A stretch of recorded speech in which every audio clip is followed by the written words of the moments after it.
What's up, everybody? Happy Thursday. Hope all you're having a great day so far. Before I get into this episode, just something I wanted to bring up, and I completely forgot to reply to that comment yesterday, but I remembered it, so I thought I'd bring it up in the video. Somebody commented yesterday and said that every year for the nurses' ball, Elizabeth comes dressed in a basic dress.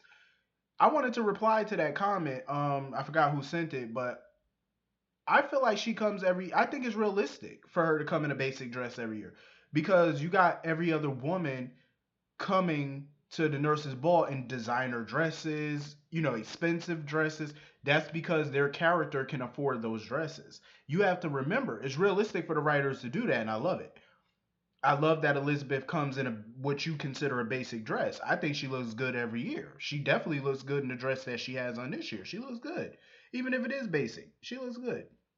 But it's realistic, like I said, because Elizabeth is a surgical nurse.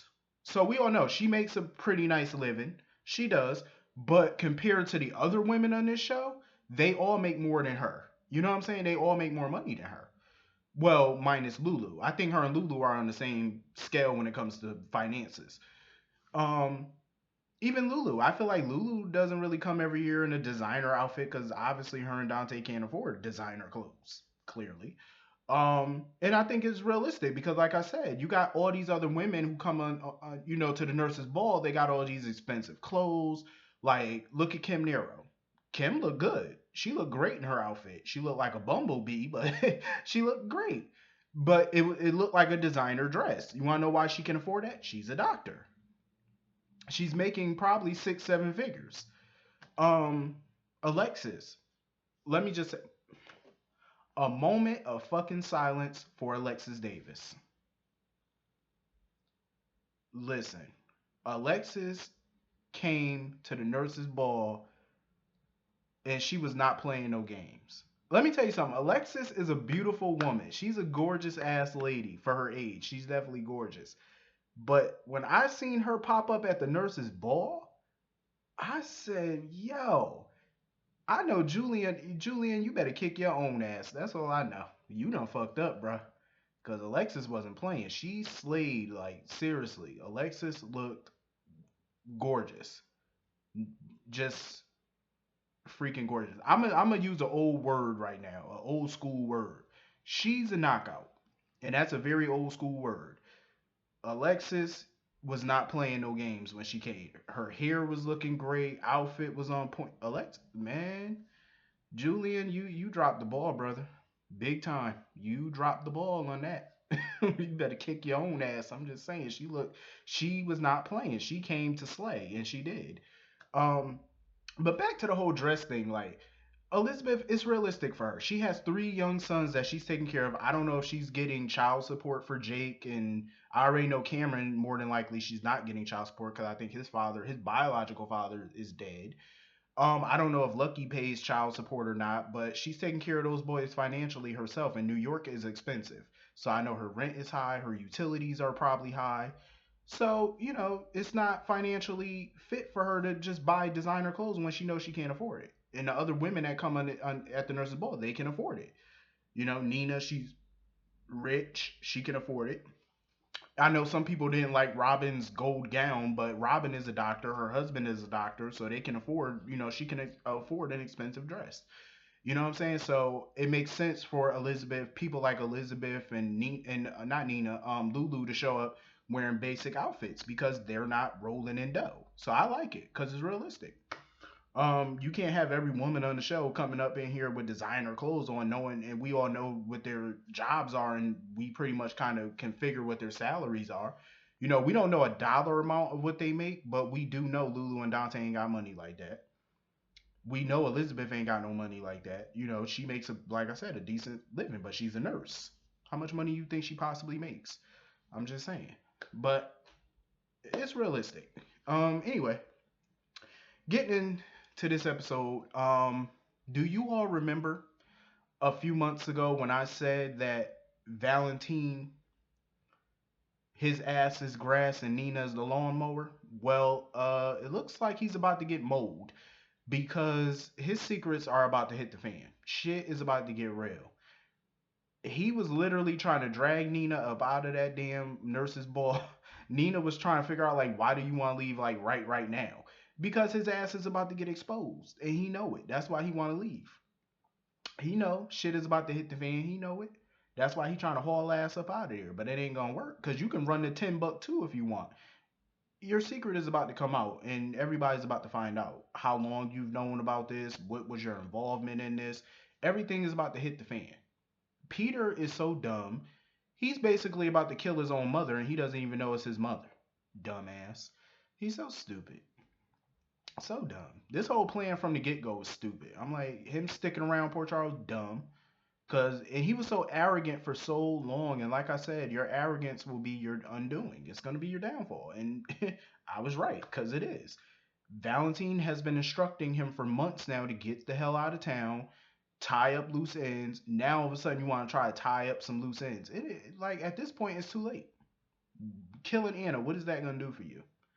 You still got other people investigating you. So killing her, what is that going to do?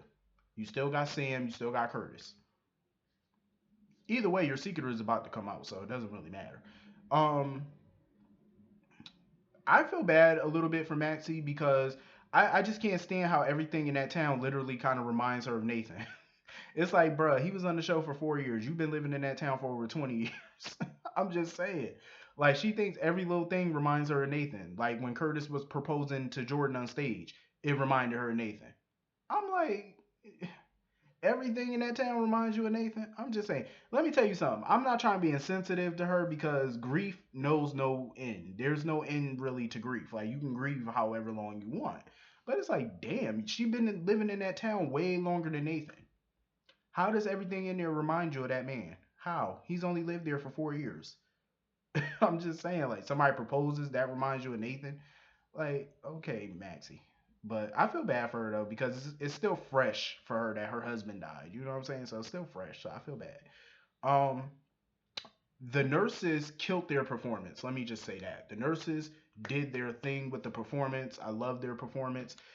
I think this was the best nurses performance I've seen so far, thus far. I think it was the best one this year. Um, Dante was a jackass. Let me just say this, and I say this in the most fun of ways. He was so grimy for trying to haze Detective Chase. Like he planned for Chase to be on that stage by himself because Chase thought that he was performing with Dante and I guess some other cops, but Dante was doing all this as a hazing thing. And I think that was so messed up trying to put him on stage in front of everybody just to make him look stupid. And come to find out, Homeboy could sing. Detective Chase he killed that performance. Let me just say he did an amazing job on that performance. Even Finn was like shocked that his brother could sing. He didn't know. And like Chase told him before, there's a lot of things about Chase Finn doesn't know. And that's because Finn doesn't want to know. It's like you don't want to get to know your own brother. And I think it's messed up. Like you're trying to blame your brother for your father's mistakes. You know what I'm saying? Like for what your father did. It's like, why? It's not his fault. Somebody actually came up with a theory that what if Finn is really Detective Chase's father? Well, they are like what 20 years apart in age, so it wouldn't be out of the realm for Chase to really be Finn's son. They are years apart in age, so it would make sense. I mean, Chase I think is supposed to be in his 20s, right? And Finn is obviously in his 40s or damn near 50 at least. So I mean, it would make sense. And Finn do look like he could be Chase's father. I'm just saying. They don't really look like brothers. They look like father and son. I'm just saying. He could pass for his dad. Um, but yeah, Detective Chase killed it. Even Dante had to eat humble pie and admit that you know, hey, he played you. You thought you tried to put him on that stage, try to make him look like an ass, and he turned it around on you, which I expected him to do from the get go anyway. Um, Even Sonny was like, asking Dante, "You jealous or whatever?" Like, exactly. Um, what else? Oh, Jordan and Curtis. So Curtis finally proposed on stage, which I figured he would do. Um, I think they had like a little magician act or something like that where Nina and Curtis were on stage acting like magicians and stuff. Let's just say Aunt Stella was not happy when she saw that proposal, as usual. She's never happy when it comes to Jordan. She even made some slick comment about Curtis sawing Jordan in half. Yo, that is the devil. I swear. That ain't nothing but the devil.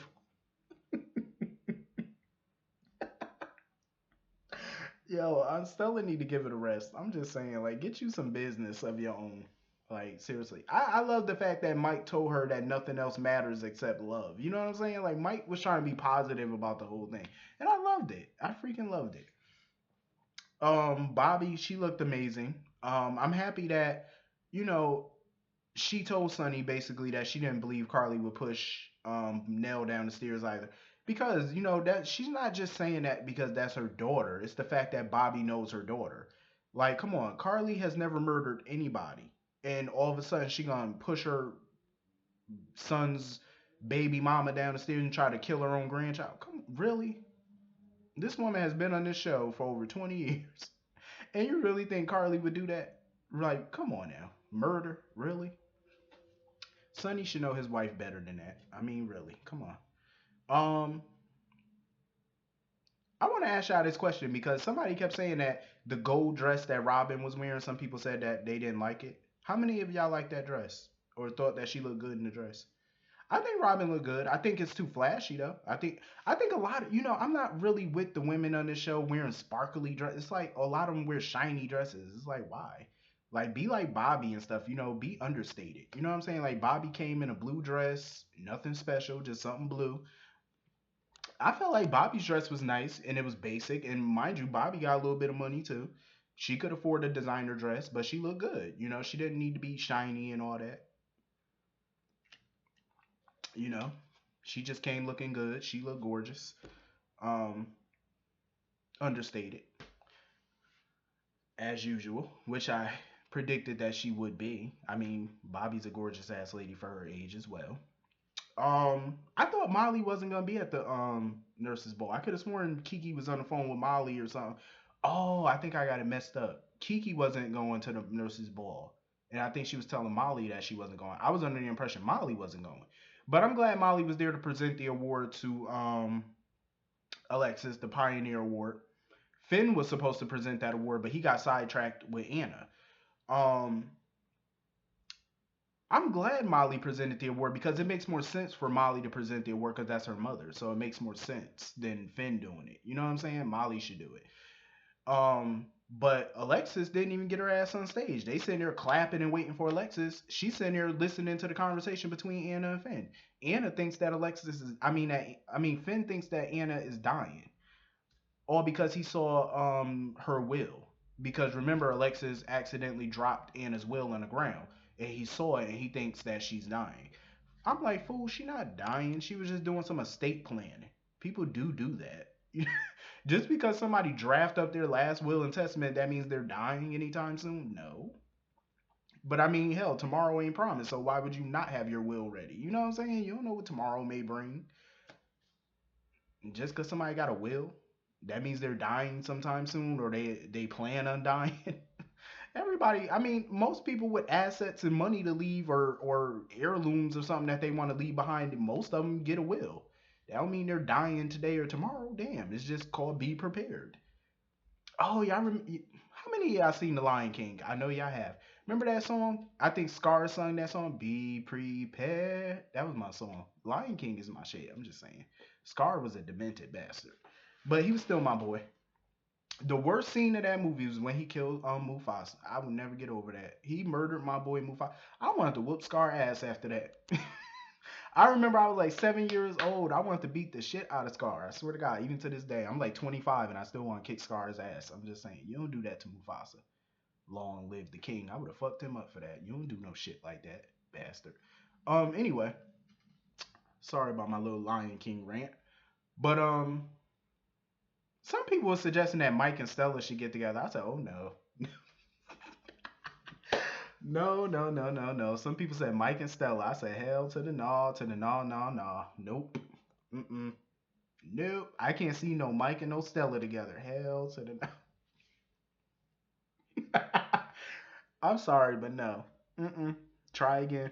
Try again. Do I think Stella needs a relationship? Yeah, because she need to get her own life and stay the hell out of Curtis and Jordan life. But where the hell was TJ there? I don't remember seeing TJ at the nurse's ball. Was TJ let me know if TJ was there. I don't think I seen TJ. Um. So yeah, Sam was in her PI mode today. She was all snooping through Peter's office and stuff like that, and she found the lighter. She found the lighter that had the initial CF on it, and she deduced that the lighter was Cesar Faison's. So Sam now knows what the connection, because she even seen Peter and Valentine talking, and she was wondering about that conversation. Everything is about to blow up, because the nurse's ball. We always get a big reveal at the nurse's ball, so you know it's gonna happen. You already know it's gonna happen. But anyway, I think that's everything in this episode. If I forgot something, hit the comments, let me know. I'll see y'all all tomorrow. Have a great day. Peace.